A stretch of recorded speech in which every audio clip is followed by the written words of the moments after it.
প্রিয় তাশরিফ ভাই, আসলে তাশরিফ ভাই বয়ান করে চমৎকার বয়ান এবং সঙ্গীত গায় চমৎকার। কিরাত তো আছেই, একের মধ্যে যেই মানুষটার মধ্যে আল্লাহ এত কিছু দিয়েছেন, আহ, ভাষায় প্রকাশ করতে পারি না যে একটা মানুষের মধ্যে আল্লাহ এত এত গুণ কিভাবে দেয়। আমি মাঝে মাঝে চেষ্টা করি কোরআনের তাফসির জন্য করতে পারি। তো মাঝে মাঝে যখন তাশরিফ ভাইকে দেখি তখন আমি একটু ইন্সপায়ার হই যে আমিও কবে কোরআন থেকে তাফসির করতে পারবো। সকলে দোয়া করবেন আল্লাহর জন্য আমাকেও কোরআনের তাফসির করার তৌফিক দান করেন। আমিন আমিন। রাসূল সাল্লাল্লাহু আলাইহি সাল্লাম বলেছেন, প্রকৃত জ্ঞানী ওই ব্যক্তি যে ব্যক্তি তার নিজেকে নিয়ে আত্মসমালোচনা করে। কি করে? আত্মসমালোচনা করে, নিজেকে চেনে যে আমার কি ভুল হচ্ছে, আমি নামাজি কিনা, আমি রোজাদার কিনা, আমি আল্লাহর পাগল কিনা, আমি কোরআন শিখলাম কিনা, আমি গীবত করছি কিনা, আমি অন্যায় করছি কিনা, আমি ন্যায় পথে আছি কিনা, আমি ইসলামের উপর অচল বিচল আছি কিনা। এই সমস্ত চিন্তা নিজেকে নিয়ে আগে করতে হবে। আমরা নিজের চিন্তা বেশি করি না, পরের চিন্তা বেশি করি। আমরা পরের চিন্তা বেশি করি। আসবে সামনে কথা যদি আমি বলি, যতটুকু বলবো ততটুকুর ভিতরে আমি বলার চেষ্টা করব। অনেক কথাই ভাইরা বাবাজিরা, এই জন্য নিজের চিন্তা করতে হবে। কারণ আমার কবরে আমি যাব, আপনার কবরে আপনি যাবেন, আমার কবরে অন্য কেউ যাবে না। ভাইরা বাবাজিরা, সেজন্য নবী বলেছেন নিজের চিন্তা করো।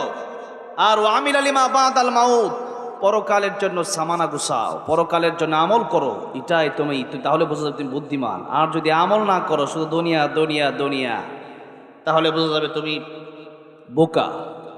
তাহলে আমাদের পরকালের চিন্তা করতে হবে, পরকালের জন্য কিছু আমল আমাদের করতে হবে। আল্লাহ যেন সেই রকম আমল করার তৌফিক আমাদেরকে দান করেন। সকলে বলেন আমিন। ভাইয়ারা বাবাজিরা, এই বাঙালি আমরা, দেশের জন্য অবশ্যই আমাদের ভালোবাসা আছে না নাই? এটাও ঈমানের একটা অংশ। দেশের জন্য যদি কেউ আমাদের দেশের 1 ইঞ্চি মাটিও কেউ কেড়ে নিতে আসে, আমরা তাকে ছাড় দেব না। সে যেই দেশের হোক না কেন, ভারত হতে পারে, আমেরিকা হতে পারে, ইউরোপ হতে পারে, আমার দেশ, অবশ্যই আমাদের দেশের জন্য ভালোবাসা আছে। আমরা কোনো দেশের সাথে আমরা বিরোধ রাখি না। কোনো দেশের সাথে আমরা বিরোধ রাখি, কোনো দেশের সাথে আমাদের কোনো বিরোধিতা নাই। তবে ইসলামের বিরুদ্ধে যারা যাবে, এদের সাথে কোনো আমাদের সম্পর্ক নাই। কোরআন আছে যেখানে আমরা আছি সেখানে, ইসলাম আছে যেখানে আমরা আছি সেখানে। যারাই কথা বলবেন তারাই বুঝে শুনে বলবেন। ইসলামের বিরুদ্ধে কথা বললে আপনি নিজেই থাকবেন না, ইসলাম ঠিকই থাকবে। ঠিক না বে ঠিক?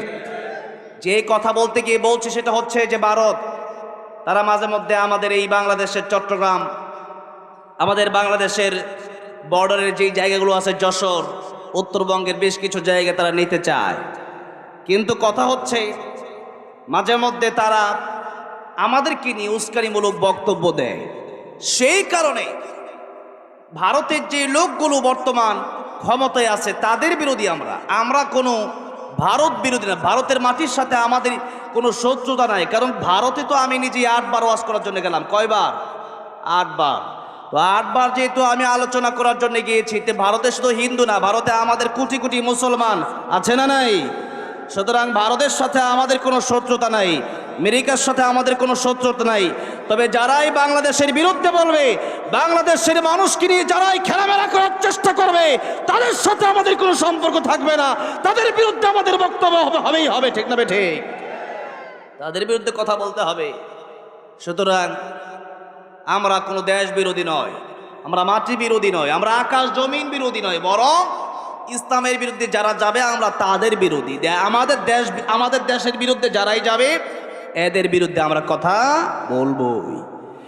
ভাইরা বাবাজিরা, বলছিলাম এই দেশ, আমরা বাঙালি, এটা আমাদের একটা পরিচয়। সুতরাং বাংলা ভাষা, এই যে বাংলা 12 মাসের নাম, এই যে পৌষ মাঘ, আজকে আমাদের সমাজ, তরুণ প্রজন্ম এই বাংলা মাসের নাম জানে না। ঠিক না বে ঠিক? জানে না অনেকেই। আচ্ছা, এটা বাদ দিলাম। আরবি মাসের নাম হচ্ছে রজব মাস। যেহেতু এটা আমার আগে যিনি আলোচনা করেছেন হুজুর মেয়ারাজ নিয়ে আলোচনা করেছেন, এই যে মৌসুম ভিত্তিক আলোচনা, রাসূলুল্লাহ সাল্লাল্লাহু আলাইহি সাল্লাম মৌসুম ভিত্তিক আলোচনা করতেন। কি ভিত্তিক? মৌসুম ভিত্তিক। যখন যে মাস আসতো তখন সেই মাসের ফজিলত রাসূল করিম সাল্লাল্লাহু আলাইহি সাল্লাম বর্ণনা করতেন। এটা রাসূল সাল্লাল্লাহু আলাইহি সাল্লামের সুন্নাহ। সেজন্য আমরা আজকে সূরাতুল আহজাব থেকে মনে করেন 15-20 মিনিট কথা বলবো, তার আগে আরো 10 মিনিট কথা বলবো এই রজব মাস নিয়ে। এই রজবকে আল্লাহ স্পেশাল সম্মান দিয়েছেন কোরআন শরীফে। কোন জায়গায়? কোরআন শরীফে আল্লাহ রাব্বুল আলামিন বলছেন, ইন্না ইদ্দাতাশ শুহুরি ইনদাল্লাহি 12 শাহরান ফি কিতাবিল্লাহি ইয়াওমা খালাকাস সামাওয়াতি ওয়াল আরদা মিনহা আরবাআতুন হুরুম। আমি আল্লাহ যেদিন আকাশ জমিন সৃষ্টি করেছি সেদিন থেকেই আমি আল্লাহ রাব্বুল আমিন 12টা মাস সৃষ্টি করেছি। কয়টা মাস? এই যে 12 মাস সৃষ্টি হয়েছে, এটা কোন দিন থেকে কে সৃষ্টি করলো আমরা অনেকে জানি না। যে 12 মাস কোন জায়গা থেকে তার মূল উৎপত্তি, সেটা আজকে আমরা জেনে নিলাম। এই 12 মাসের সৃষ্টিকর্তাকে আল্লাহ নিজেই বলছেন যে 12 মাস যে 12 শাহরা, এটা কোরআন শরীফে আছে। সুবহানাল্লাহ বলেন। এটা 12 মাস দুনিয়ার কোনো মানুষ বানান নাই। তবে এই 12 মাসের সিরিয়াল মেনটেন আল্লাহ করেছেন আরবি মাস দিয়া। কি মাস দিয়া? আরবি মাস, যেটা কোনো মানুষ এটার তারিখ চাইলে পরিবর্তন করতে পারে না। তাকায় থাকে 29 রমজান যেদিন শেষ হয়ে গেল, মাগরিবের পর তাকায় থাকে যে চাঁদ উঠলো কিনা। চাঁদ উঠলে সে বুঝবে যে আগামীকাল ঈদ হবে, আর না উঠলে আগামীকাল আরেকটা রোজা পূর্ণ করতে হবে। এই যে এটা হচ্ছে চাঁদের সাথে হিসাব। এই যে 12টা চাঁদ, এটা হচ্ছে আল্লাহ প্রদত্ত। এই জন্য এই আরবি মাস সরাসরি কে সৃষ্টি করেছেন? আল্লাহ সৃষ্টি করেছেন। তাই আল্লাহ রাব্বুল আলামিন বলছেন, এই 12 মাস আমি আল্লাহ রাব্বুল আলামিন সৃষ্টি করেছি, তার ভিতরে আমি আল্লাহ রাব্বুল আলামিন চারটা মাসকে সম্মান দিয়ে দিলাম। রমজানের পরে নবী বলেন রমজান তো এমনি সম্মানিত মাস, এছাড়াও আরো 4টা মাসকে আল্লাহ সম্মান দিলেন। একটার নাম জিলকদ, জিলহজ, মুহাররম, আর একটার নাম রজব। এই 4 মাস। এখন আমরা আছি কোন মাসে? কোন মাসে? রজব মাসে। আল্লাহ বলছেন এই রজব মাস যখন চলে আসবে তোমাদের সামনে, আল্লাহ বলছেন আরবাতুন হুরুম, এই 4 মাসকে আমি আল্লাহ স্পেশাল সম্মান দিলাম। সুতরাং ফালা তাযলিমু ফীহিন্না আনফুসাকুম, এই মাস যখন আসবে তখন তোমরা গুনাহ ছেড়ে দাও। কি ছেড়ে দাও? গুনাহ ছেড়ে দাও। তাহলে প্রথম কথা হচ্ছে যে এই মাসকে সম্মান দিয়েছেন কে? আল্লাহ নিজে। আল্লাহ এই মাসকে সম্মান দিয়েছেন। আপনি যদি এই মাসের নাম নাই জানেন তো সম্মান দিবেন কেমনে? দিতে পারবেন? পারবেন না। আমাকে যদি কেউ চিনে তাহলে তো আমাকে সম্মান দিবে, নাকি বলেন? মনে করেন ডক্টর ইউনূস সাহেব আমাদের দেশের বর্তমান তত্ত্বাবধায়ক সরকার, রানিং প্রেসিডেন্ট, ওনাকে যারা চিনে ওনাকে তারা সম্মান করবে। ওনাকে যদি কোনো দেশে কোনো কারণে মনে করেন দুবাই গেল, দুবাইয়ে কোনো মানুষ কোনো কারণে নাও চিনতে পারে। যেমন আমরা কি সব দেশের প্রেসিডেন্টকে আমরা চিনি? চিনি না। এখন ইতালির প্রেসিডেন্টের নাম কি সবাই আমরা জানি? জানি না। দুবাইয়ের প্রেসিডেন্টের নাম সবাই কি জানি? জানি না। তো এই যে সবাই যে প্রেসিডেন্টকে চিনি না, অনেক মানুষ আছে আমেরিকার প্রেসিডেন্টকেও চেনে, ডোনাল্ড ট্রাম্পকেও চিনে না। আছে না এমন মানুষ? গ্রামের এমন অনেক মানুষ আছে। এখন যে যাকে চিনে, কথা একটা আছে, যে যাকে চিনে সে তাকে কিনে। এখন একটা মানুষ যদি আরেকটা মানুষকে চিনে তখনই তাকে সম্মান দিবে, না চিনলে কিন্তু সম্মান দিবে না। আমি রাস্তা দিয়ে হাঁটতেছি, একজন আমাকে চিনে ফেললে হুজুর কেমন আছেন, আরেকজন চিনলো না তো উনি কিছু মনেই করবে না। এটা একটা পার্থক্য। এখন এই যে রজব মাস আসলো, আপনি জানেনই না, আপনি আরবি মাসের নাম জানেন না, তাহলে সম্মান দিবেন কেমনে? ছেলে বিয়ে করবে, মেয়ে দেখলো, হবু শ্বশুর আসছে সামনে, পা সামনের দিক দিয়ে এইভাবে হেলান দিয়া বসে আছে। তো একজন বলল, যুবক তুমি যে এই যে পাটা সামনে দিয়া হেলান দিয়া বসে আছো, তোমার সাথে তো ওই যে তোমার শ্বশুর, হবু শ্বশুর, মানে বিয়ে যে করবা ওই মেয়ের বাবা। এখন যুবকটা একটু লাড়াচাড়া দিয়ে একটু সোজা হয়ে বসে, মানুষ জীবনের সবচেয়ে ভালো হওয়ার একটা সময় হচ্ছে বিয়ের সময়। মানুষ একবারে ফেরেশতার মতো ভালো হয়ে যায়। কথা ঠিক না বেঠিক? ওই সময় দেখবেন যে চোর ডাকাত যদি থাকে, সেও দেখবেন যে এমন ভাব ধরবে মানে বাবু। বুঝলেন নেই? পীর সাহেব ঠিক 10 বছর 12 বছর মানে এরকম একটা বাবু, কিচ্ছু বুঝি না, এরা সর মারলো থাক মাইরো না, এমন ভাব, মানে কিচ্ছু বুঝে না। কেন? যে কোনো কারণে বিয়া বানচাল হয়ে গেলে, মেয়ে তো এমনি পছন্দ হয় না, অনেক কষ্ট করে একটা মেয়ে পছন্দ করছি, এবার যদি একটা মেয়ে হাত থেকে সুইটা যায় তাহলে মনে জিয়া জীবনের বিয়েই বাদ হয়ে যেতে পারে। ঠিক না বে ঠিক? এখন যুবক চিন্তা করছে, শ্বশুর যেহেতু আসছে, হবু শ্বশুর সই না, একটু সম্মান দিয়ে বসছে যে হবু শ্বশুর সম্মান দিই। কেন? এখন চিনতে পারছে, তখন চিনতে পারে না, এই জন্য বসা। এখন যখন চিনছে তখন আসসালামু আলাইকুম, কেমন আছেন? ভালো আছি, বসা বাবা। এই যে সুন্দর একটা সম্মান দিল, কেন? শ্বশুরকে চিনতে পারছে, হবু শ্বশুরকে চিনতে পারছে। এখন না চিনলে সম্মান দিবে কেমনে? এখন শ্বশুরকে দেখার পরে যখন এমনি নড়াচড়া দিয়া বসছে, এটাই হলো শ্বশুরকে সম্মান করা। এটা কি করা? সম্মান করা। রজব মাস যখন আসছে, আপনি এই রজব মাসকে জানলেন যে এটা রজব মাস চলছে, এটা এই মাসকে আল্লাহ সম্মান দিয়েছেন। এই মাস আসলে রাসূল সাল্লাল্লাহু আলাইহি ওয়াসাল্লাম রমজানের প্রস্তুতি নিতেন, এই মাসের এত গুরুত্ব আপনি যে জানলেন, তখন আপনি একটু স্পেশালভাবে আপনার জীবনকে পরিবর্তন করার চেষ্টা করছেন। এতদিন যা করছি, এখন থেকে তাড়াতাড়ি তওবা করে ভালো হই। এই যে একটা মন মানসিকতা তৈরি করা, এটাই হচ্ছে প্রাথমিক সম্মান দেওয়া রজব মাসকে। এখন আল্লাহ সম্মান দিল রজব মাসকে। আপনি যদি বলেন যে আমি সম্মান দেব না, তাহলে আপনি আল্লাহর বিরোধিতা করলেন, আপনি জাহান্নামের পথে হাঁটলেন। যেই মাসকে আল্লাহ সম্মান দিয়েছেন, সেই মাসকে সম্মান দেওয়া দরকার আছে না নাই? সব জায়গায় গুনাহ করা এক কথা, সব জায়গায় মদ খাওয়া একরকম, জেনা করা একরকম, মসজিদের ভিতরে করা আরো ডবল গুনাহ। তা আল্লাহর ঘর, তো যেই মাসকে আল্লাহ সম্মান দিয়েছেন, অন্য মাসে গুনাহ করলেন, এই মাসেও ওই আগের মতোই আছেন, তাহলে এই মাসে ডবল গুনাহ হবে। কারণ আল্লাহ স্পেশালভাবে বলে দিলেন আরবাতুল হুরুম, আমি আল্লাহ 12 মাসের ভিতরে বিশেষভাবে 4টা মাসকে সম্মান দিলাম। একটা হলো রজব মাস। এই রজব মাসকে আল্লাহ সম্মান দিল, আর আপনি কোনো পরোয়াই নাই, আপনার কোনো চিন্তাই নাই এই মাস নিয়ে। তার মানে বোঝা গেল যে আপনি আল্লাহর কথাকে আপনি কোনো বিষয় হিসাবে আপনি গ্রহণই করলেন না, যে আল্লাহ বলছে আল্লাহটা বলুক, আমার কি? তার মানে আপনি জান্নাতের পথে হাঁটতে চান না। এটা হচ্ছে প্রথম কথা। তাহলে রজব মাসকে আমাদের সম্মান করতে হবে, মনে মনে রাখতে হবে না এই মাস রজব মাস, এই মাস চলে আসছে, এই মাসকে আমার সম্মান দিতে হবে। সম্মান দিতে কি করতে হবে? আল্লাহ বলেন ফালা তাযলিমু ফীহিন্না আনফুসাকুম, তোমরা গুনাহ ছেড়ে দিবা। কি ছেড়ে দিবা? গুনাহ ছেড়ে দিবা। গুনাহ যত ছোটই হোক। জাহান্নামে যাওয়ার জন্য কয়টা গুনাহ যথেষ্ট? একটা। আর জান্নাতে যাওয়ার জন্য কয়টা আমল যথেষ্ট? একটা আমল। আখলিস দীনাক ফিকাল আমারুল কলিল।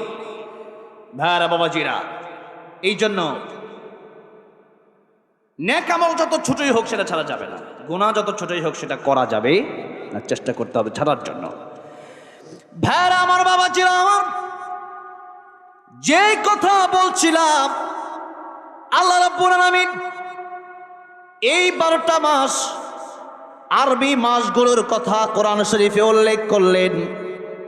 তার এই কথাগুলো বলতে গিয়ে সর্বপ্রথম কথা হচ্ছে যে আমাদের এই জীবনে যেহেতু আল্লাহ রাব্বুল আলামিন কোরআন শরীফ নাজিল করলেন আরবি ভাষায়, এই আরবি মাসকে আল্লাহ রাব্বুল আলামিন সম্মান দিলেন। এই দুনিয়াতে ইন্টারন্যাশনাল ল্যাঙ্গুয়েজ ইংলিশ, এটা আমরা বলি, কিন্তু বাস্তবিকতা হচ্ছে তা না। বাস্তবতা হচ্ছে ইন্টারন্যাশনাল ল্যাঙ্গুয়েজ আরবি। কি? আরবি। কারণ যেই ভাষার শুরু আছে শেষও আছে, সেটা কোনোদিন ইন্টারন্যাশনাল হতে পারে না। ইন্টারন্যাশনাল সেটাই হবে যেই ভাষার শুরু হয়েছে, জান্নাতে যাওয়ার পরেও সেই ভাষা থাকবে, ওই ভাষা কোনোদিন চেঞ্জ হবে না। আল্লাহু আকবার। এই জন্য আমরা আরবির প্রতি গুরুত্ব দিব। আগে আমাদের শিখতে হবে আরবি। আগে কি শিখতে হবে? আরবি। আগে শিখতে হবে কোরআন। এবার আসুন সামনের দিকে আমি যাব, যখন আলোচনায় আমি মাত্র 10-15 মিনিট কথা বলবো, এরপরে আমি মাইকটা ছেড়ে দেব। এরপরে আমি কিন্তু একবারে মাইক ছাড়বো না, আমি বসবো। এই আলোচনা একটু অন্যরকম আর কি। এই স্টেজে উঠা আমার এটা একবার না, স্টেজের থেকে নাইমা যদি বাড়িতেও যায় আবার স্টেজে আসবো। কথাটা বুঝছেন? এই স্টেজ 4-5 বার উঠলেও কোনো সমস্যা নেই, কারণ এই স্টেজে আমাদের উস্তাদ এবং আমার বন্ধু বসা। কথাটা বুঝতে পারছেন? তো এবার আসেন আমরা একটু সামনের দিকে যাই, সূরাতুল আহজাবের দিকে যাই, কারণ ওই রজব মাস নিয়ে আলোচনা করতে গেলে কয়েক ঘন্টা সময়ের প্রয়োজন, সেদিকে আমি যাচ্ছি না, যেহেতু আমার মূল বিষয় অন্য আয়াত, যেহেতু খুতবার শুরুতে আমি তিলাওয়াত করলাম। সূরাতুল আহজাবের 41 এবং 42 নম্বরের দুটি আয়াত থেকে আমি তেলাওয়াত করেছি। আল্লাহ কি বলেছেন আসুন আমরা একটু বোঝার চেষ্টা করি। সংক্ষিপ্ত সময়ে আমরা কথাগুলো বুঝবো এবং সেগুলো আমরা দিলের কান দিয়ে শুনে বাড়িতে নিয়ে যাওয়ার চেষ্টা করব ইনশাআল্লাহ। আল্লাহ তাআলা বলছেন, ইয়া আইয়ুহাল্লাযীনা আমানু যকুরুল্লাহা যিকরান কাসীরা ওয়াসাব্বিহুহু বুকরাতাও ওয়া আসীলা। আল্লাহ বলছেন, হে ঈমানদার, এই পৃথিবীতে অনেক দ্বার আছে না, দফাদার আছে, তালুকদার আছে, অনেক বংশের নাম আছে। তো এই যে আল্লাহ বলেন ঈমানদার, হে ঈমানওয়ালা, যাদের ভিতরে ঈমান আছে, নবী বলেন সবচেয়ে কম ঈমান যার ভিতরে আছে আল্লাহ রাব্বুল আলামিন তাই কিয়ামতের ময়দানে 10 দুনিয়ার চেয়ে বড় একটা জান্নাতের মেহমান বানিয়ে দিবেন। সুবহানাল্লাহ বলেন। আল্লাহ বলছেন ঈমানদারেরা তোমরা আল্লাহ জিকির করো, উযকুরুল্লাহ যিকরান কাসীরা, বেশি বেশি জিকির করো। এখন আমরা জিকির যদি করি শুধু সুবহানাল্লাহ আলহামদুলিল্লাহ পড়লে জিকির হয়ে যাবে না। একটু আজকে এই জিকির নিয়ে আজকে আমাদের আলোচনা।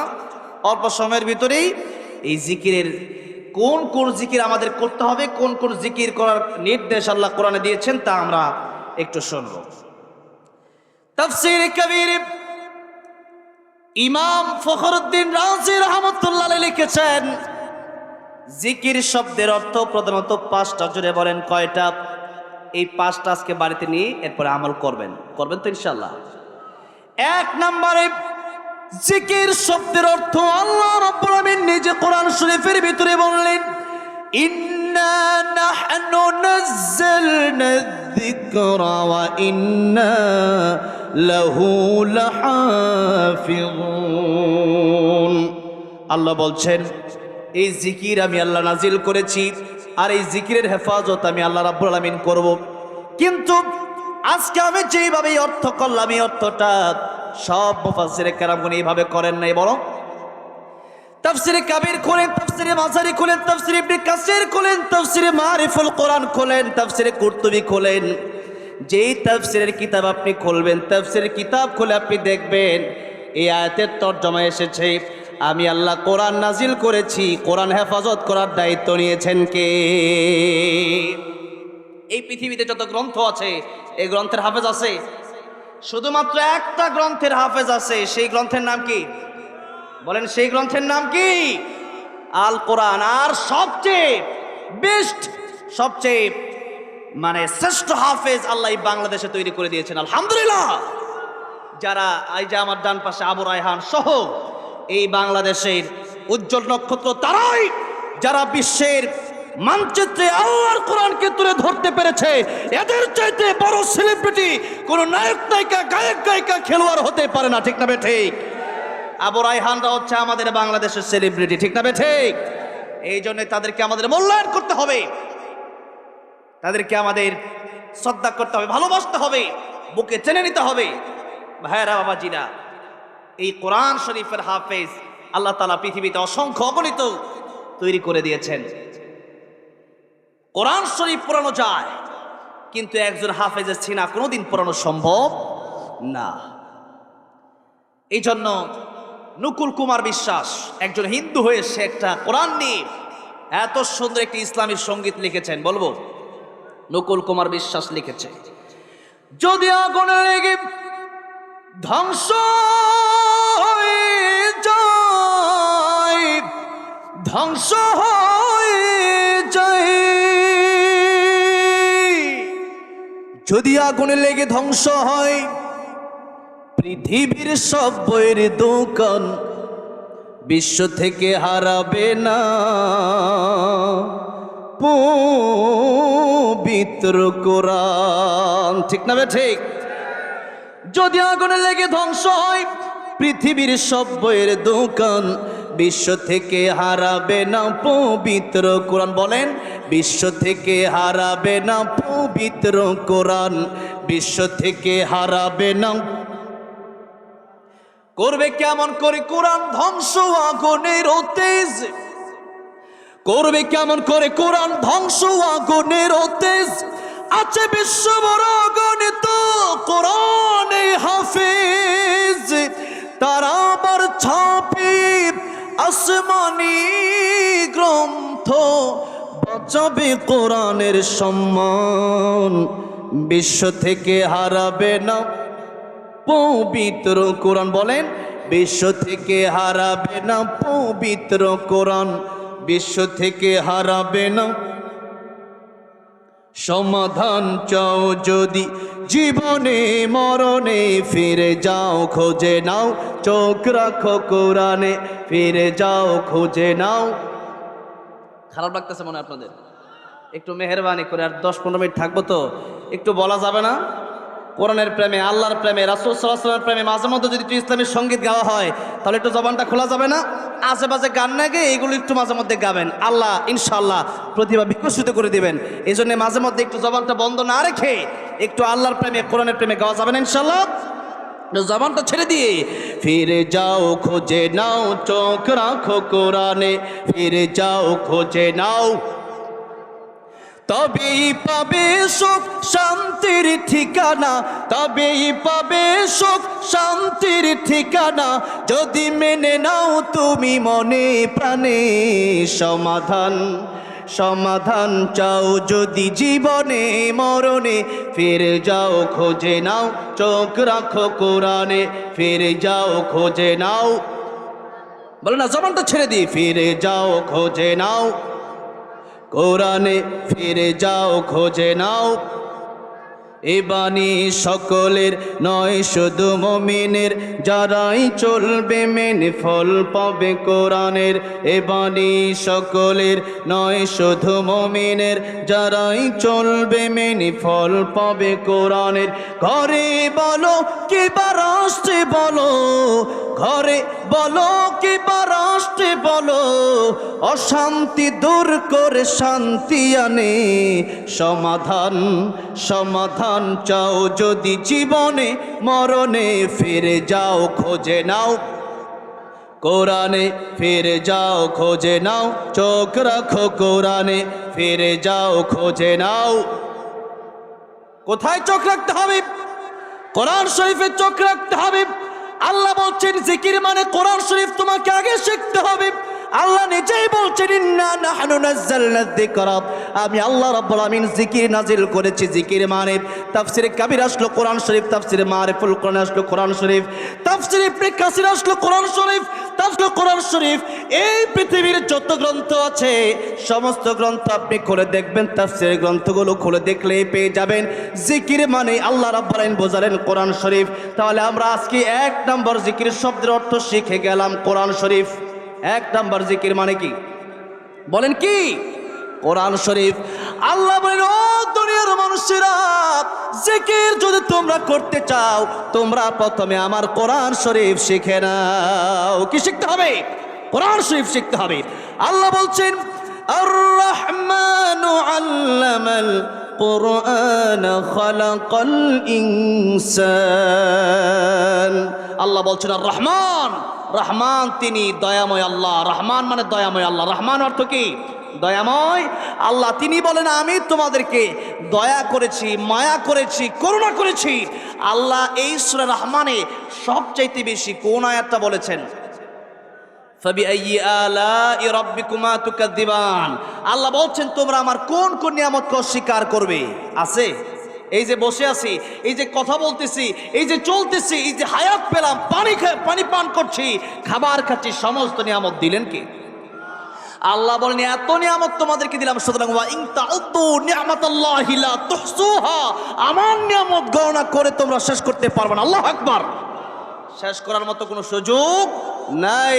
আল্লাহ বলছেন, লা ইন শাকারতুম লাযীদান্নাকুম, সুতরাং তোমরা আমার নিয়ামতের শুকর আদায় করো। আর যদি শুকর আদায় না করো, ওয়ালা ইন কাফারতুম ইন্না আযাবি লাশাদীদ, আমার আযাব বড় কঠিন, আযাবের জন্য প্রস্তুত হও। সুতরাং আমরা আল্লাহর নিয়ামতের শুকর আদায় করব। আল্লাহ বলছেন, এত নিয়ামত তোমাদেরকে দিলাম, সবচেয়ে বড় নিয়ামতের নাম আল্লাহ সূরা রহমানে বললেন আর রহমান, আমি আল্লাহ দয়াময়। দয়াময় আল্লাহ, করুণার আধার যিনি, তিনি বলছেন ফাবিআইয়ি আলাই রাব্বিকুমা তুকাদ্দিবান, তিনি প্রথমেই বললেন যে এত নিয়ামতের কথা সূরা রহমানে বললাম, সবচেয়ে বড় নিয়ামতের নাম হলো আল্লামাল কোরআন। আমি আল্লাহ তোমাদেরকে কোরআন শরীফ দিলাম, এটা হচ্ছে সবচেয়ে বড় নিয়ামত। সুবহানাল্লাহ। আল্লাহ বলছেন আল্লামাল কোরআন খালাকাল ইনসান, আমি আল্লাহ কোরআন শিখালাম আগেই, মানুষ বানালাম পরে। এখন যদি কেউ কোরআন না শিখে জন্মগতভাবে মানুষ হয়ে যায়, কোরআন না শিখে জন্মগতভাবে আসাদ নূর তাসলিমা নাসরিনও মানুষ হয়েছে। কিন্তু আল্লাহ বলছেন কোরআন শরীফে বলছেন লাহুম কুলুবুল লা ইয়াফকাহুনা বিহা ওয়ালাহুম আ'য়ুনুন লা ইউবসিরুনা বিহা ওয়ালাহুম আযানুন লা ইয়াসমাউনা বিহা উলাইকা কাল আন'আমি বাল হুম আদাল উলাইকা হুমুল গাফিলুন। আল্লাহ বলছেন কোরআন যদি কেউ না বুঝে, কলব দিলাম আমি আল্লাহ বোঝার জন্য, সব বুঝলো কিন্তু কোরআন বুঝলো না। আমি আল্লাহ চক্ষু দিলাম কোরআন দেখার জন্য, দুনিয়ার সব দেখলো কোরআন দেখলো না। আমি আল্লাহ কান দিলাম কোরআন শোনার জন্য, সব গান শুনলো, দুনিয়ার সব কথা আজেবাজে সব শুনলো, সিনেমার কথা শুনলো, নাটকের কথা শুনলো, কিন্তু আল্লাহর কোরআন তার শুনতে ভালো লাগে না। এমন কিছু লোক আছে না দেশে? আছে। আল্লাহ বলছেন এরা শুধু কুকুর নয়, এরা শুধু শুকর নয়, এরা শুধু চতুষ্পদ জন্তু নয়। আল্লাহ বলছেন এরা কুকুরের চাইতেও আরো মারাত্মক, কুকুরের চাইতেও আরো নিকৃষ্ট। কার কথা? কার কথা? আল্লাহর কথা। এই জন্য আসাদ নূর তাসলিমা নাসরিন এগুলা কুকুরের চাইতেও খারাপ।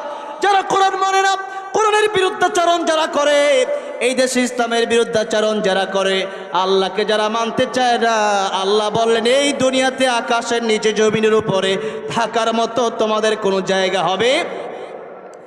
এই সূরা রহমানে আল্লাহ বলছেন ইয়া মা'শারাল জিন্নি ওয়াল ইনসি ইন ইসতাতা'তুম أن تنفذوا من أقطار السماوات والأرض فانفذوا لا تنفذون إلا بسلطان فبأي آلاء ربكما تكذبان الله বলছেন যদি কেউ আল্লাহর আইন কারো কাছে ভালো না লাগে, আল্লাহর কোরআন কারো কাছে ভালো না লাগে, আল্লাহ বলছেন আকাশ জমিনের সীমানা ছেড়ে তোমরা বের হয়ে যাও। যাওয়ার মতো কোনো জায়গা কি আমাদের আছে? আছে?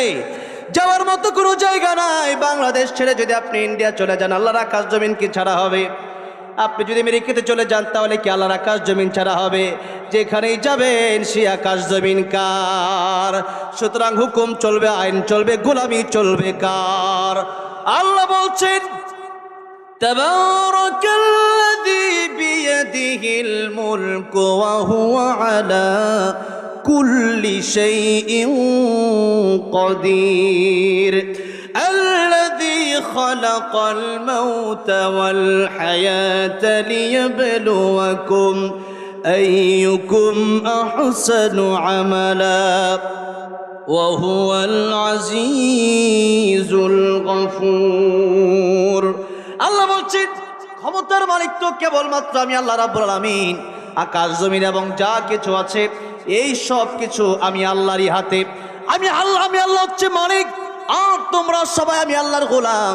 আর যারা প্রকৃত আল্লাহর গোলাম হয়ে যাবে, এই দুনিয়ায় যারা নিজেকে মালিক মনে করবে না, যারা নিজেকে গোলাম মনে করে চলবে, কিয়ামতের ময়দানে আল্লাহ রাব্বুল আলামিন তাদেরকে ডেকে বলবেন ইয়া আইয়াতুহান নাফসুল মুতমাইন্না ইরজিই ইলা রাব্বিকি রাদিয়াতাম মারদিয়াহ فادخلي في عبادي وادخلي جنتي الله أكبر। আল্লাহ সেদিন যারা এই যে আব্দুল মানে গোলাম, আল্লাহ বলবেন ফাদখুলি ফি ইবাদি।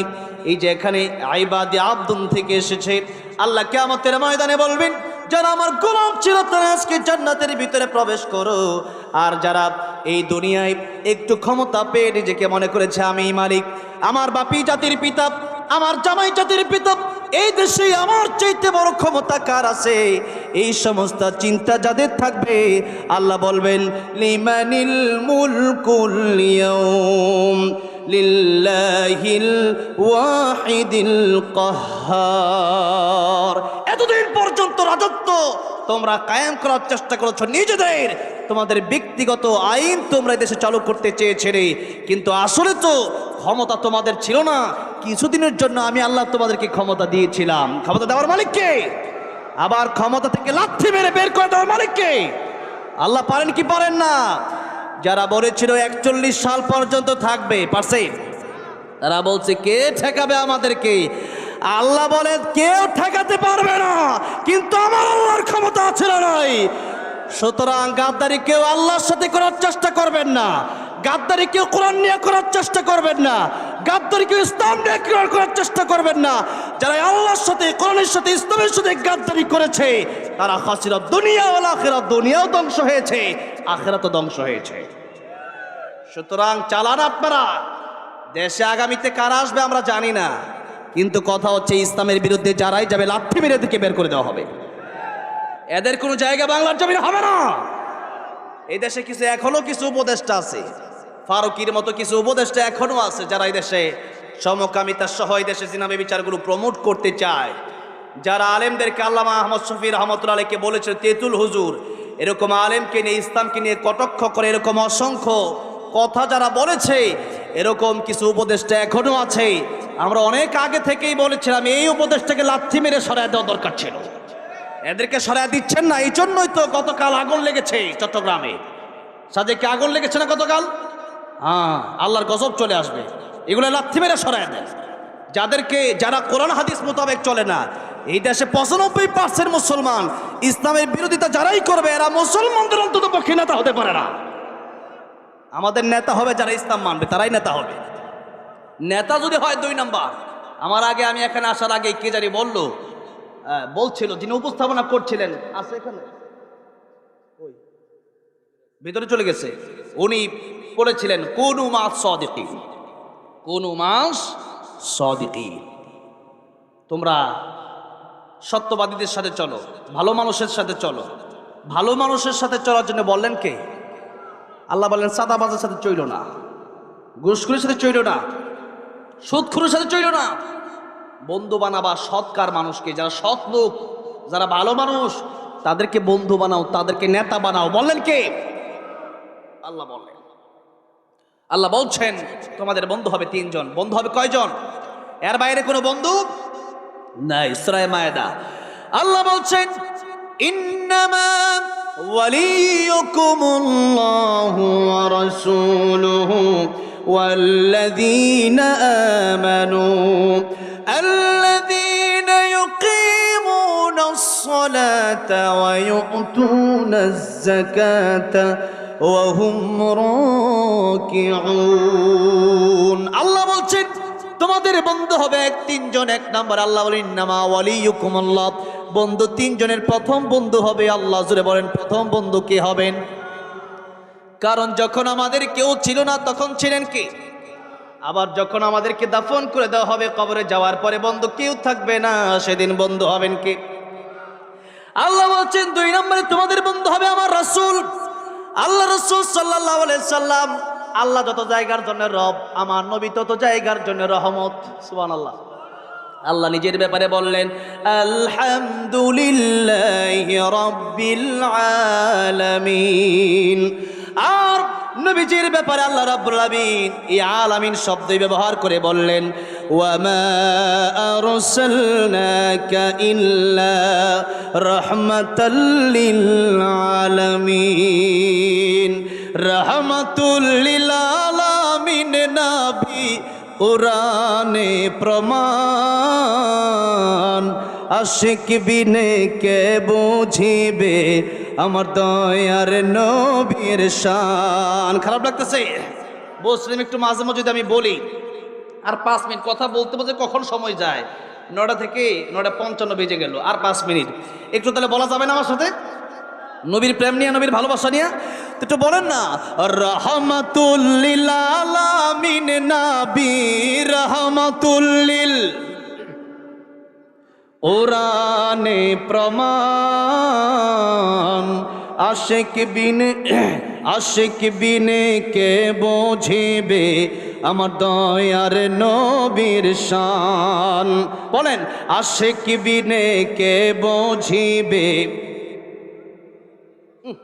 এত আস্তে কণ্ঠ সব বয়ে গেছে মনে হইতেছে, তাহলে আমি কেমনে কম? বলেন না, রাহমাতুল লিল আলামিন নবী রাহমাতুল লিল, কোরআনে প্রমাণ, আশিক বিনে কে বুঝিবে আমার দয়ার নবীর শান, উম্মত বিনে কে বুঝিবে। নবী আমার মদিনারে বলবো,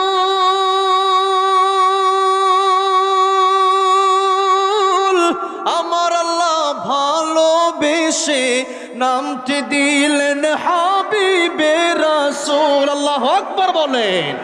ওই নবীকে ভুল বুঝিলে, ওই নবীকে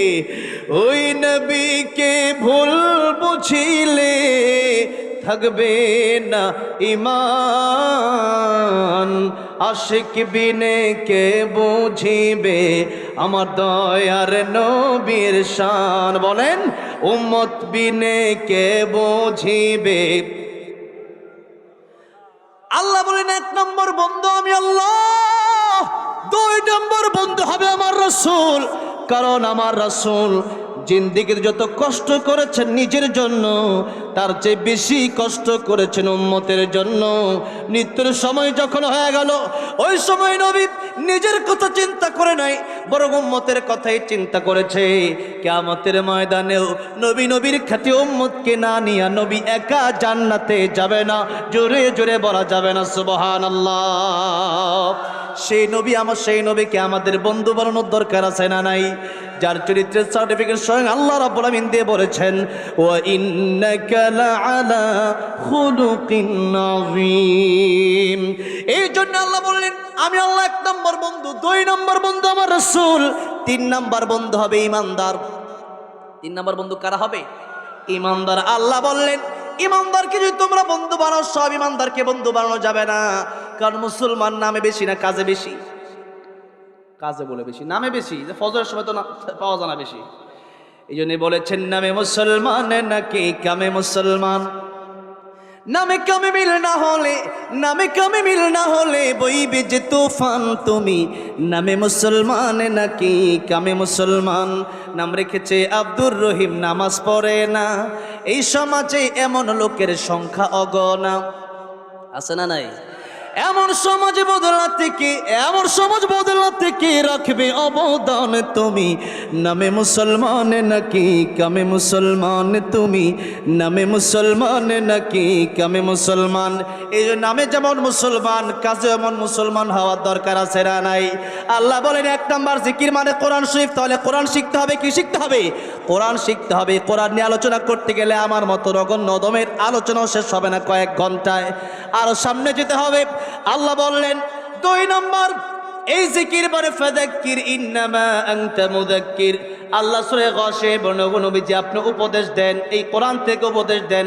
আল্লাহ অন্য আয়াতের ভিতরে বলছেন, ফাযাক্কির বিল কুরআনি মান ইয়াখাফু ওয়াঈদ।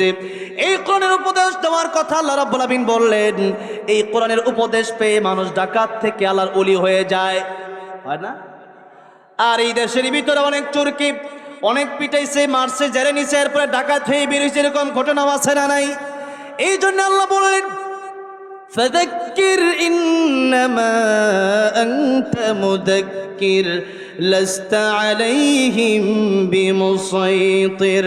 ওগো নবী, আপনি কোরআন দিয়ে মানুষকে উপদেশ দেন, কারণ আর আপনি মানুষকে পিটালে মানুষ ভালো হবে না।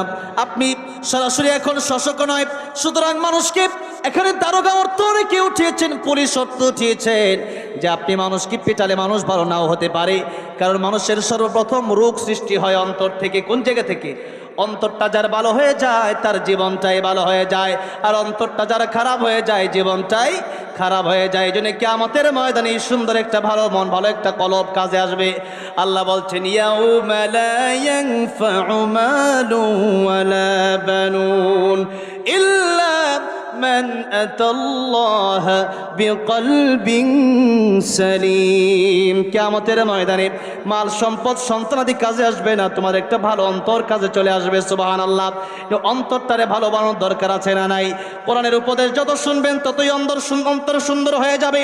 আল্লাহ বলছেন 3 নম্বর সূরা জুমুআ জিকির শব্দের অর্থ আল্লাহ বলছেন, ইয়া আইয়ুহাল্লাযীনা আমানু إذا نودي للصلاة من يوم الجمعة فاسعوا إلى ذكر الله وذروا البيع। আল্লাহ বলছেন, জুমার দিন যখন তোমাদেরকে মসজিদে ডাকা হয়, আজান দিয়ে দেওয়া হয়, তখন তোমরা আল্লাহ জিকিরের দিকে দৌড়াও, তার মানে নামাজের দিকে দৌড়াও। কোন দিকে দৌড়াও? তার মানে 3 নাম্বার জিকির হচ্ছে নামাজ। 3 নাম্বার জিকির শব্দের অর্থ কি? নামাজ। সৌদি আরব গেলাম, সৌদি আরব যাওয়ার পরে এই যে আমাদের দেশের ভিতরে শীতের মধ্যে ঠোঁট ফেটে যায়, আর সৌদি আরব যাওয়ার পরে আমার ঠোঁট ফেটে গেল গরমের কারণে। ওই দেশে গরমের কারণে মানুষের ঠোঁট ফেটে যায়। একটা দোকানে গেলাম যে একটা মেরিল দেন, আমাকে বললো হাইয়া আলাস সালাত। কি হাইয়া আলাস সালাত? বলা হলো যে এখন নামাজের দিকে আসো। তাহলে 3 নম্বর জিকির শব্দের অর্থ হচ্ছে নামাজ। 4 নম্বর জিকির শব্দের অর্থ আল্লাহ বললেন আল্লাহর আইন। কি? আল্লাহর আইন। আল্লাহ বলছেন, ওয়ামান আ'রাদা আন যিকরি ফাইন্না লাহু মাঈশাতান দানকান ওয়া নাহশুরুহু ইয়াওমাল কিয়ামাতি আ'মা। আল্লাহ বলছেন, এই জিকির মানে আমার আইন। আমার আইন, আমার এই কোরআন শরীফের প্রত্যেকটা আইন তোমাদের মেনে নিতে হবে। আমার আইন যদি তোমরা মেনে নাও তাহলে তোমরা কামিয়াব হয়ে যাবা। আমার আইন না মানলে এই দুনিয়াতে তোমরা লাঞ্ছনা হবা, আর পরকালে তোমাদেরকে আমি আল্লাহ অন্ধ বানায় ওঠাবো, কারণ দুনিয়াতে তোমরা চোখের মূল্য দাও নাই। আর 5 নম্বর আল্লাহ বলছেন, ফাযকুরুনি আযকুরকুম ওয়াশকুরুলি ওয়ালা তাকফুরুন। তোমরা আল্লাহকে স্মরণ করো, আল্লাহ তোমাদেরকে স্মরণ করবেন। তার মানে আল্লাহকে আপনারা স্মরণ করবেন। রাস্তাঘাটে যখনই চলবেন তখনই সুবহানাল্লাহ, আলহামদুলিল্লাহ, ইলাহা ইল্লাল্লাহ জিকির আছে না নাই? এক একটা শব্দের আসলে আজকে তো এমন একটা সময় ওয়াজে বসছি, এই সময় সাধারণত আমি পুরো বছরেও বসি না, একেবারে শেষ সময় বসি যখন মোটামুটি লম্বা সময় আলোচনা করি। আর আজকে যেহেতু আমাদের বাজান এখানে বসা, আমি চাইছিলাম যে আধা ঘন্টা করি, কিন্তু ব্যাখ্যা আমি শেষ করতে পারছি না। কোরআনের ব্যাখ্যা এত বড়, এক একটা শব্দ নিয়ে আমি শুরু করলে 5-6 ঘন্টা চলে যায়। আলহামদুলিল্লাহ বলেন, শেষ হয় না। আল্লাহ আকবার বলেন। কোরআন শরীফ এত সমুদ্রের ভান্ডার, এত নিয়ামতের ভান্ডার কোরআন শরীফে আছে। এই জন্য আজকের কথা বলবো না, এই 5টা মনে রাখবেন। জিকির মানে সুবহানাল্লাহ, আলহামদুলিল্লাহ। জিকির মানে আপনাকে প্রথমেই কোরআন শিখতে হবে। কোরআন না শিখে কবরে যাবেন, কোরআন না শিখলে নামাজে হবে না। কি হবে না? নামাজে অশুদ্ধ পড়া। নামাজে ভঙ্গের কারণ কয়টা? 19টা। প্রথমটা কি? কোরআন নামাজে অশুদ্ধ পড়া। এই জন্য অশুদ্ধ পড়লে নামাজ হয় না। এই জন্য নামাজে যদি অশুদ্ধ পড়েন নামাজ হবে না। সুতরাং কোরআন আগে শেখার দরকার আছে না নাই? কোরআন শিখবেন, কোরআন বেশি বেশি পড়বেন। সূরা ইখলাস 3 বার পড়বেন, আল্লাহ 1 খতম কোরআন শরীফের সওয়াব দিয়ে দিবেন। সুবহানাল্লাহ। প্রত্যেকটা হরফে কমপক্ষে 10টি করে নেকি আল্লাহ দিয়ে দিবেন। সুবহানাল্লাহ। সূরা তাকাসুর পরে ঘুমাবেন, আল্লাহ এক একটা আসরের ফজিলত বলতে সারা রাত চলে যাবে। 1000 আয়াত তেলাওয়াত করে সব আল্লাহ দিয়ে দিবেন। সুবহানাল্লাহ। সুবহানাল্লাহ, আলহামদুলিল্লাহ পড়লে আল্লাহ গোটা দুনিয়া ভরে সওয়াব দিবে। সুবহানাল্লাহ। আর যদি বলো হতো 1000 করে টাকা দেওয়া হবে, সুবহানাল্লাহ বলতে বলতে ফেনা তুলতো। ঠিক না? ঠিক। যেরকম সুবহানাল্লাহ বলে আলহামদুলিল্লাহ, আল্লাহু আকবার, লা ইলাহা ইল্লাল্লাহ, এর চাইতে উত্তম জিকির আল্লাহর কাছে আর কিছু নাই। এই জন্য আমরা জিকির করব। 1 নাম্বার কোরআন, 2 নাম্বার কোরআনের উপদেশ আমরা শুনবো, 3 নাম্বার নামাজ আমরা পড়বো। নামাজ যার নাই তার কোনো জিকির নাই। 4 নাম্বার আল্লাহর আইন বাস্তবায়ন করতে হবে, শুধু ঘরে না, সংসদেও। সংসদেও, সেখানেও কোরআনের আইন আমাদের বাস্তবায়ন করতে হবে। আল্লাহ তৌফিক দান করেন, জোরে বলেন আমিন। 5 নম্বরে আল্লাহ বলছেন, আল্লাহ জিকির তোমরা করবা সব সময়, গীবত ছেড়ে দিবেন। কি ছেড়ে দিবেন? গীবত যদি করেন সমস্ত আমল বরবাদ হয়ে যাবে। মানুষের হক যদি মেরে খান সমস্ত হক সমস্ত আমল আপনার বরবাদ হয়ে যাবে। এই জন্য জিকির করতে রাজি আছেন না নাই? রাস্তাঘাটে যখন চলবেন, বসে আছেন গাড়িতে, বাড়িতে, সব জায়গায় কার জিকির? আল্লাহ জিকির। আল্লাহ আল্লাহর জিকির নিয়ে, কোরআন নিয়ে, নামাজ দিয়ে কবরে যাওয়ার তৌফিক দান করেন। জোরে বলেন আমিন। এখন আমি শেষ করছি। আমাদের বাজান বাংলাদেশের একজন উজ্জ্বল নক্ষত্র, আমাদের হৃদয়ের একেবারে, আমি ওনার সাথে সারা চলতেই পারি না। এখন এমন একটা অবস্থা হয়েছে, প্রতিদিন মোটামুটি প্রতিদিন তো এখন তো আর দেখা হয় না প্রোগ্রামের কারণে, তারপর আজকে এই প্রোগ্রামটার আশা উসিলায় যেহেতু দেখা হলো, আমি আল্লাহর কাছে শুকরিয়া আদায় করছি। যেমন একজন মানুষ কাছে থেকে না দেখলে মানুষ বোঝা যায় না যে মানুষটা কেমন। এই মানুষটার কাছে, এই মানুষটা এই জন্য আমি চলি যে এই মানুষ মুফতি আব্দুল কাইয়ুম মোল্লা সাহেব, ওনার সাথে আমার চলার কয়েকটা কারণ। এর মধ্যে প্রথম কারণ হচ্ছে উনি আল্লাহর জন্য এমন কিছু কাজ করেন যেটা সবাই করতে পারে না। ওনার মাদ্রাসায় প্রায় 2000 স্টুডেন্ট, এর মধ্যে প্রায় 250 ইতিম যারা রয়েছেন, যাদের দায়িত্ব নিয়েছেন মুফতি আব্দুল কাইয়ুম মোল্লা হাফিজাহুল্লাহ, বলেন আলহামদুলিল্লাহ। ইতিমের মাথায় যারা হাত বোলাই দিবেন, রাসূল সাল্লাল্লাহু আলাইহি ওয়াসাল্লাম বলেছেন প্রত্যেকটা যত চুল আছে প্রত্যেকটা চুল পরিমাণ সওয়াব আল্লাহ দান করে দিবেন। সুবহানাল্লাহ। ইতিমকে যারা ভালোবাসবে, আমার নবীকে তারা ভালোবাসবে। সুবহানাল্লাহ। সুতরাং এমন একজন মানুষ যিনি ইতিমের দায়িত্ব নিতে পছন্দ করেন এবং তিনি অনেক গরিব মানুষকে এই দেশে স্বাবলম্বী করার জন্য অনেক অর্থ তিনি খরচ করেন। এটা উনি সবসময় না বললো, আমি বললাম এই জন্য যে আমি কেন চলি ওনার সাথে।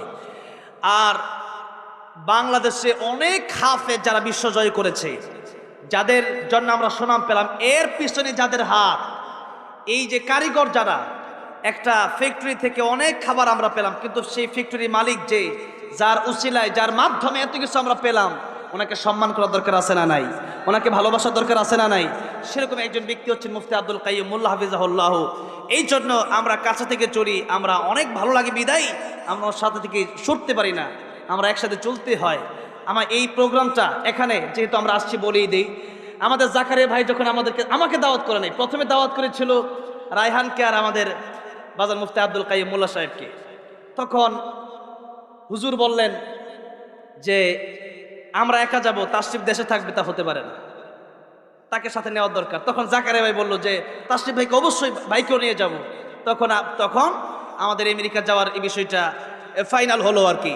তো যাক, এত ভালোবাসতেন যে আমেরিকা যাবেন, আমার বাজার মুফতি আব্দুল কাইয়ুম মোল্লা আমেরিকা যাবেন, সেখানেও তিনি বলতেছেন যে আমি একা যাব না, রায়হান আর আমি যাব না, তাশরিফ স্যার আমরা যাব না। আলহামদুলিল্লাহ বলেন। অনেক ভালোবাসেন আমাকে। ওনার সাথে আমার সম্পর্ক তখন থেকে, যখন আমার অবস্থানটা এরকম ছিল না, যখন আমাকে দেশের মানুষ ওইরকম চেনে না, তখন থেকেই ওনার সাথে আমার সেই সম্পর্কটা ছিল। আল্লাহ রাব্বুল আলামিন এরকম একজন মানুষের দ্বারা ইসলামের আরো বেশি বেশি খেদমত করার তৌফিক দান করেন। জোরে বলেন আমিন। আল্লাহ রাব্বুল আলামিন আর রায়হান ইন্টারন্যাশনাল মাদ্রাসাকে কবুল করেন। জোরে বলেন আমিন। আমার মাদ্রাসা তাশরিফ ইন্টারন্যাশনাল মাদ্রাসা গাজীপুর বোটবাজার, সেই মাদ্রাসাটা আপনাদের কাছে দোয়া চাই, আল্লাহ যেন সেই মাদ্রাসাকেও কবুল করেন। জোরে বলেন আমিন। আল্লাহ রাব্বুল আলামিন এরকম ভালো ভালো মানুষ ঘরে ঘরে তৈরি করে দেন। জোরে বলেন আমিন। এখন আমাদের বাজান এই দেশের, আচ্ছা এখন তার আগে একটু আমাকে ভাই প্রথমেই বলেছিল, আমাদের ভাই নামটা জানি কি, ইফতি ভাই আমার সাথে অনেক আগে থেকে যোগাযোগ করতেছে, বলতেছে যে একটা গজল গান ভাই। ওমদিন আমার সুযোগ নাই। এই যে আজকে আমি আমার শরীরও মোটামুটি একদম চলতেছে না। আমি সেই বগুড়া, গতকাল প্রোগ্রাম ছিল, বগুড়া থেকে সকাল 7টার দিকে আমি আসছি বগুড়া সোনাতলা, একবারে ওই জয়পুরহাট একবারে শেষ বর্ডার দিকে প্রোগ্রাম ছিল। প্রোগ্রাম থেকে বের হতে, আজকে তো যেই মানুষ আপনারা আসছেন আলহামদুলিল্লাহ, অনেক মানুষ, আমি কম বলবো না, কিন্তু ওই জায়গার মানুষ নিয়ে বের হতে আমার অবস্থা খারাপ। আমি বের হচ্ছি, আমারে বলতেছে হুজুর আগে আমি খিচুড়ি নিয়ে নেই, পরে বের হন। আমি বের হবো কেমনে? এই অবস্থা। আমি বের হয়ে দেখি যে আমার যে সহকারী সে নাই, ও বের হয়ে দেয় ক্যামেরাম্যান যে সে নাই, আমু কোন জায়গায়। এরপরে 1টা-1.5টা প্রায় 2টার কাছাকাছি বেজে গেল। আস্তে আস্তে প্রায় 5-6 ঘন্টার পথ, খাওয়া দাওয়া মাহফিল করতে পারলাম না। আজকে তো আলহামদুলিল্লাহ এত খাওয়ার আয়োজন করছে, এই প্রথম মনে হয় কোনো মাহফিলে আমি প্রায় অর্ধেক খাবার না খাই আমার মাহফিল আসতে। আলহামদুলিল্লাহ বলে। জাকারিয়া বলছে এত কেন? কত রকম মাছ আল্লাহ এই কালীগঞ্জে দিয়েছেন, এই গাজীপুরে দিয়েছেন। গুত্তু মাছ, মাছের নামই শুনতে মজা লাগে, ঠিক না? ঠিক, গুত্তু মাছ। রায়হান বলতেছে ভেড়া মাছ, বলেন মারহাবা। এই ভেড়া মাছ আমি আজকে ফার্স্ট খাইলাম, যদি আমার বাড়ি এখানে, আমি কিন্তু এই এলাকায় এরকম আসা যাওয়া কম আর কি, ছোটো থেকে ঢাকায় বড় হয়েছি। তো এখন এই ভেড়া মাছ প্রথমে গেছি, এরপর আর কই মাছ, এরপর আর কি মাছ, শিং মাছ, ইলিশ মাছ, রুই মাছ, আর কি এত রকম মাছ, এরপরে গুস্ত, মানে বাদ রাখে নাই মনে হয়, মোটামুটি যেগুলো আমরা জানি সবই আয়োজন করছে। বলি আলহামদুলিল্লাহ, এত ভালোবাসেন, সেই ভালোবাসার বিনিময়ে আমরা দিতে পারবো না, শুধু দোয়া দিতে পারবো। আমরা যেন দোয়া করি, আল্লাহ যেন সেই দোয়াটা যেন তাদের জন্য কবুল করেন, আপনাদের এলাকার জন্য আল্লাহ, এই এলাকায় যেন আল্লাহ খাস রহমত বরকত নাজিল করেন, বলেন আমিন। একেবারে শেষ সময়, আমার সময়টা অনেক বেশি হয়ে গেছে, কারণ আমি জানি আমার বাজার বেশি কথা বলবে না। আমি একেবারেই মোটামুটি অসুস্থ, যে কথা বলতেছিলাম, থেরাপি দিয়েছিলাম আজকে। এই থেরাপি হচ্ছে, এটাকে বলে হয় কাপিং থেরাপি আর কি, এটা হিজামা বলে। আমরা শরীরে দিছি, প্রচুর অ্যালার্জির কারণে এটা আজকে দেওয়ার কারণে শরীরটা একটু ব্যথা হয়ে গেছে পুরো শরীরে। প্রায় যিনি দিল উনি বললো প্রায় 58টা মনে হয়, এগুলা মানে রাসূল সাল্লাল্লাহু আলাইহি ওয়াসাল্লাম এটা দিতেন, অনেক বিষাক্ত রক্তগুলো বের হয়ে যায় এটা দেওয়ার কারণে। যদি কেউ পারেন দিবেন। তো এই জন্যে মাঝে মধ্যে আমি এটা দিই আর কি। সবাই আবার দিতে পারে না, চাকু দিয়ে যখন এভাবে দেয় তখন আমার কিন্তু সহজ না, একটু কঠিন আছে। তো এটা দিয়ে আসি, তো পুরো শরীর একটু কাটা শরীর আর কি, আমার পুরো শরীরটাই প্রায় কাটা, মানে কাপড়ের ভিতরে যতটুকু আছে। তো এই জন্য আমিও ওই রকম সুস্থ না, তারপর আমি আসছি। আর উনিও অসুস্থ মোটামুটি, বলতে গেলে মাথা ঘোরাচ্ছে অনেক সময় ধরে, দিনে অনেক ব্যস্ত। রায়হানও প্রতিদিনই প্রোগ্রামে আছে, এখন তো প্রোগ্রামের সময়। তো হুট করে আজকে আমার খালি ছিল, তো জাকের বলছে এরপরে দিছি। তো আমি একটা গজল গিয়ে শেষ করব, রায়হান তেলাওয়াত করবে, এক দুইটা গজল গাবে, আমাদের বাজারে একটু কথা বলবে, যে কথা শুনে আমরা উপকৃত হবো ইনশাল্লাহ। একেবারে শেষমেশ আমার ইফতি ভাই, যে আমি জানি যে নিজেরই ধৈর্য গোলাচ্ছে না, আর এখানে বসে ওয়াজ শোনা এটা জন্মের ধৈর্য লাগে, কথাটা বুঝতে পারছেন, এত সহজ না। এই জন্য রায়হান আজকে শুনছে, আবার তারা শুনে আলহামদুলিল্লাহ। আমরা আরো আগেও খুলনা, চুয়াডাঙ্গা কত জায়গায় মাহফিল করছি, তারা আবার শুনে আলহামদুলিল্লাহ। এমনি অনেকে বলে যে একলা একলা যান, তারা বলে না একসাথে যাবো, তাহলে ভালো লাগে। এই ভালো লাগা থেকে আর কি আসাতে বলবো, নবীর এই প্রেমের নাতে রাসূল সাল্লাল্লাহু আলাইহি ওয়াসাল্লাম গিয়ে আমি, আল্লাহ আমার মদিনায় যাওয়ার তৌফিক দিছে। 5 বার ওমরা করছি, এবার হজে যাওয়ার নিয়ত করছি, আল্লাহ তৌফিক দান করেন, বলেন আমিন। ও মদিনার মাটি রে,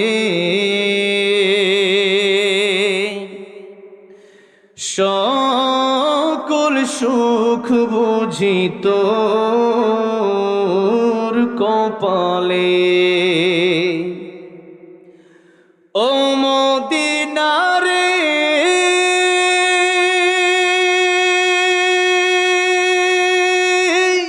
তোর বুকে আমার নবী, যার লাগি পাগল সবই, যার তরে হইল সৃষ্টি ত্রিভুবন। কাঁদি আমি সারাক্ষণে, কখন যাব সেখানে, সহে না আর পরাণে। ও মদিনার মাটি রে, সকল সুখ বুঝি তোর কপালে। ও মদিনা রে,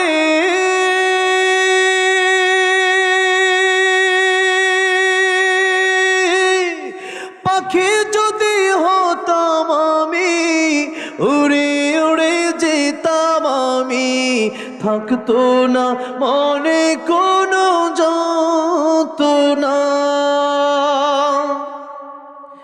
দেহে নাই পাখায় আমার, সাথে নাই টাকায় আমার, কেমনে কেমনে যাব সেখানে।